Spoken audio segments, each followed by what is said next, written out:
Imagine this. A college dropout walks into a room full of engineers. None of them respect him. He doesn't know how to code. He doesn't know how to design a circuit. But when he opens his mouth, something strange happens. Everyone starts to believe in his vision.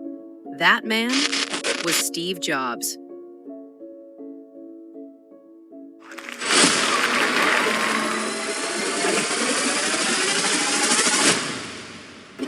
Graduate to begin anew. I wish that for you. Stay hungry, stay foolish.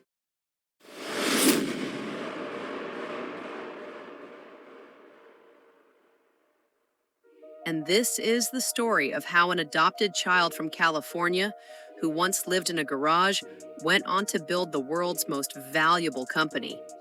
Not by building products, but by selling dreams. Chapter 1, Early Life, The Outsider.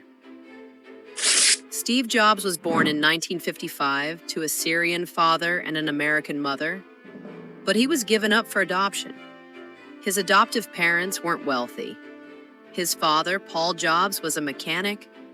He taught Steve one powerful lesson. If you're going to build something, build it beautifully, even if no one sees the inside. That obsession with perfection would later define Apple. But in school, Steve was a rebel. He got bored easily. He hated rules. And he loved experimenting. By high school, he was already sneaking into electronics labs and even calling tech giants like Hewlett-Packard just to get spare parts. Chapter 2, The College Dropout Who Found His Calling. At 17, Steve joined Reed College. Within 6 months, he dropped out.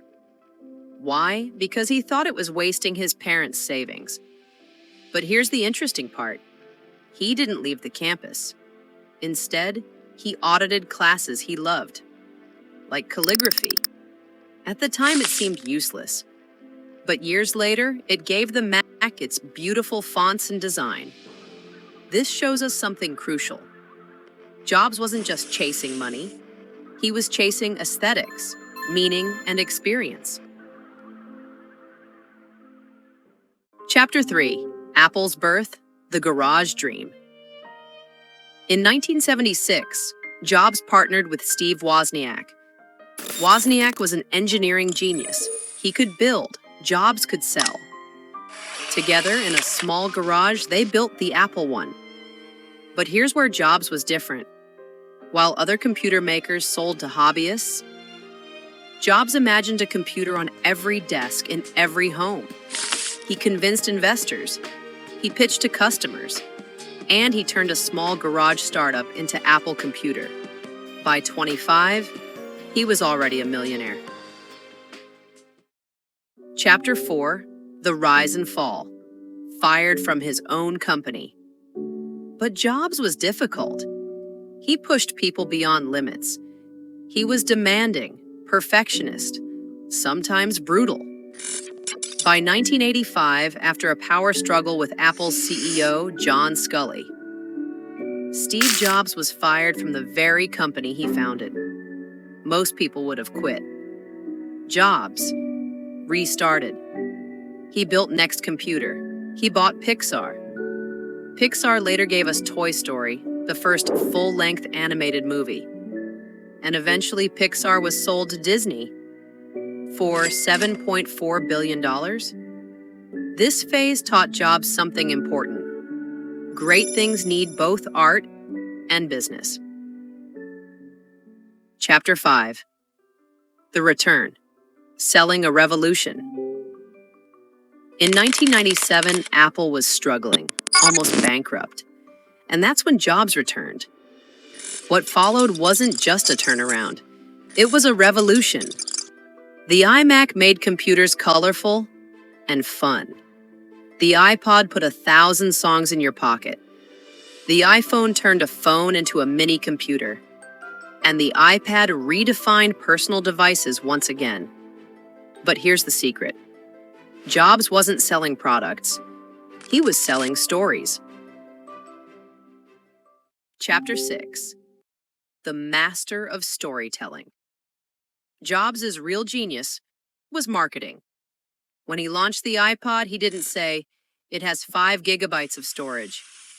He said, "1,000 songs in your pocket." When he launched the Mac, he didn't say, "It has a graphical interface." He said, "The computer for the rest of us." Every launch was theater. Dark stage, spotlight, simple words. And suddenly, people didn't just buy Apple products, they believed in them. Jobs had turned customers into followers.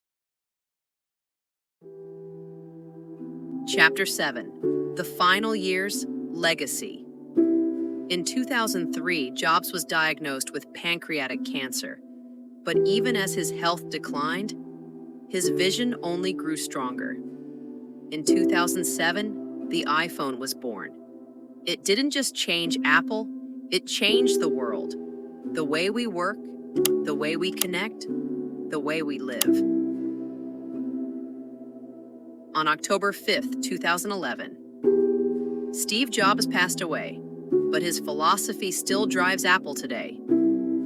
Innovation is saying no to 1,000 things. Closing message. So, what can we learn from Steve Jobs? You don't need to know everything. You need to know how to sell a vision.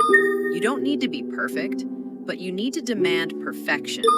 And most importantly, you don't just sell products, you sell experiences.